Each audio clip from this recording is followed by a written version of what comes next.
Hey guys, welcome back to Clownfish TV. This is Neon. I am here with Geeky Sparkles. Hello. And we've got some big news this weekend. It's D23 Expo, and they're dropping a whole bunch of trailers and a whole bunch of movie teasers and news for movies that you don't care about, like the Lion King prequel. You know, Another one, live action, kind of. Plot twist. It's about Mufasa. Plot twist. He dies. He dies. Spoiler! So we gotta make a prequel to bring him back. Anyway, the rumor, and so far, as of the recording of this video, I haven't seen any news to dispel this rumor, but the rumor is that there will be no announcements for any Star Wars movies during D23. But shows. So Star Wars has been relegated to television for the foreseeable future. They're saying the earliest they could make any announcements is like 2024. Well, I think that the panel for that's tomorrow, if I'm not mistaken. I think the one they're talking about Star Wars projects is tomorrow. Okay, so we'll see where things are at. Again, this is a rumor. This is not our rumor. This actually has been circulating around the internet today. So if we get people, if the rumor that is not ours, that we're just reporting on because it's all over the place, is not true, and tomorrow they do announce a whole bunch of new Star Wars movies, please do not come back to this video. Twitter, fuck you. Watch the damn video, and somehow, no matter if we read an article from a mainstream source, it's always somehow our fault and we made it up. We just made it up. Many outlets covering this, so we're just passing it along. This is Clownfish. Clownfish is just always making shit up. Clownfish is just making shit up. Anyway, so we're gonna talk about this. This rumor. Please subscribe for more pop culture news, views, and rants. Guys, over 275,000 subs. Woo, that was it. I'm sorry, I'm tired. So for me, the tired is the equivalent of almost being drunk or tipsy. So it is what it is. You should be tired more often. Because I'm just like, yeah. Yeah, baby, yeah. Okay, so Indiegogo. If you go out to Indiegogo, we're over $50,000 for Crimson Wren, thankfully. Yay! And we have about 2 weeks left on the clock. And as I said in another video, I'm getting some of the final pages for this book in, and they're freaking amazing. A lot of cityscapes and steampunkery.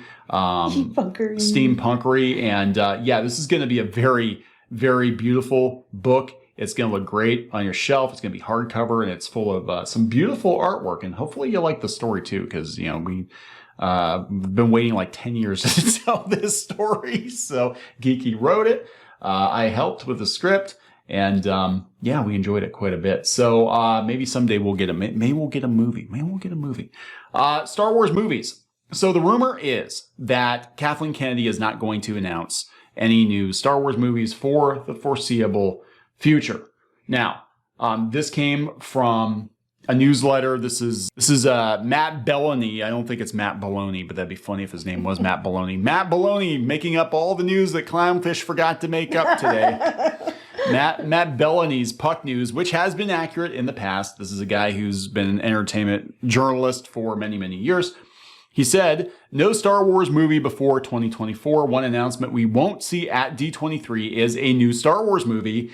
Fans had hoped that Lucasfilm chief Kathy Kennedy would reveal a green light for something other than a Disney Plus show, but I'm told she isn't ready to pull the trigger on any of the Star Wars films in development, including a Damon Lindelof project. Maybe Kennedy has learned a lesson about trumpeting talent like Patty Jenkins and Rian Johnson prematurely, but no announcement means it'll be at least 5 or 6 years between Rise of Skywalker and whatever comes next. Again, that's his rumor. Now, here's the thing.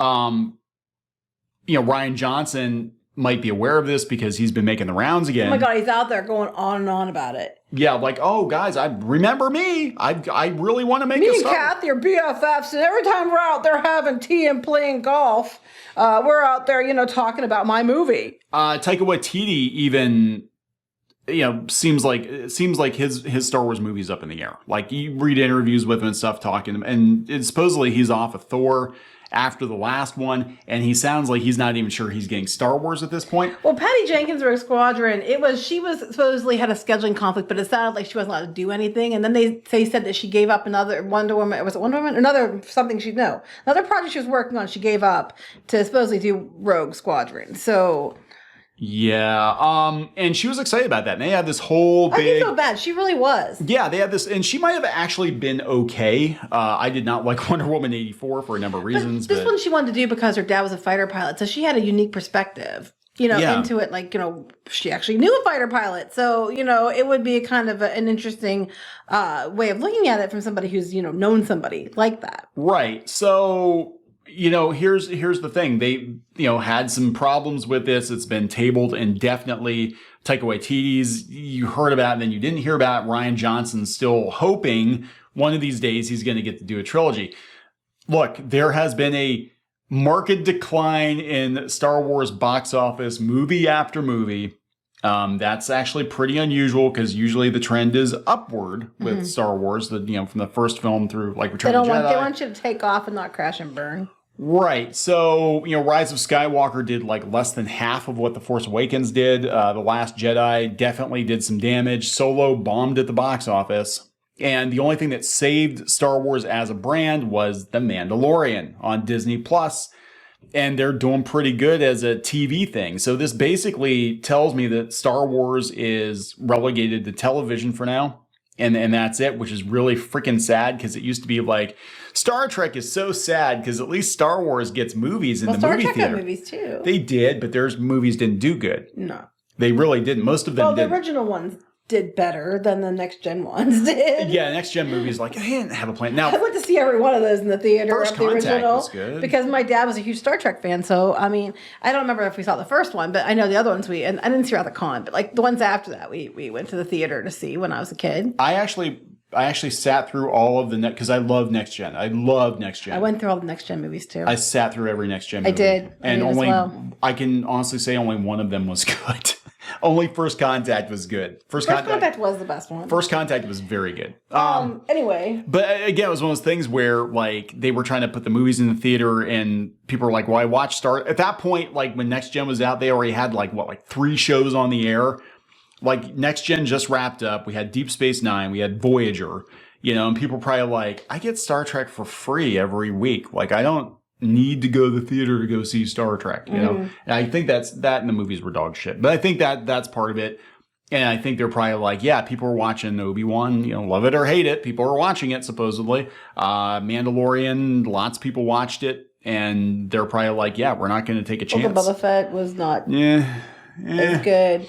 People are very excited about Ahsoka, though. Yeah, so here's the thing. The things that have been leaked so far are all related to TV, to streaming. So the Squid Game guy is supposedly being cast for the Acolyte. There's a whole bunch of announcements lately been about the Acolyte. There's been a bunch of those. So they're going ahead with it. The Leslie Headland show. Oh, they've already been because it's KK, so they're doubling, tripling down. Then they have this announcement for Ezra Bridger. Yeah, now this guy actually looks apart. He looks just like him, yeah. So what's weird about the Ahsoka show and just all the Disney Plus shows is they're basically just taking all the cartoon characters and making them live action. Pretty much.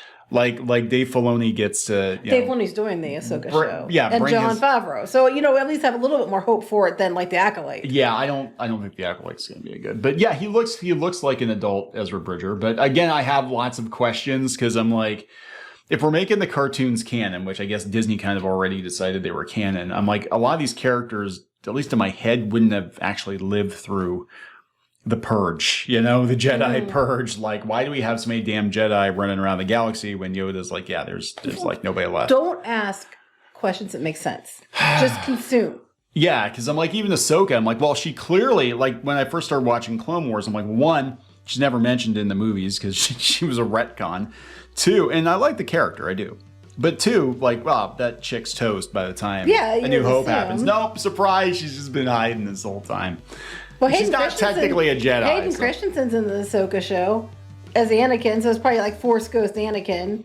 Force Ghost Anakin. Like, hey, Ahsoka, here I am to help you along your way. Something like that. No. She has to train him. That's a mandate from Disney. She's, Anyway, so yeah, everything seems to point to Star Wars being made for TV at this point.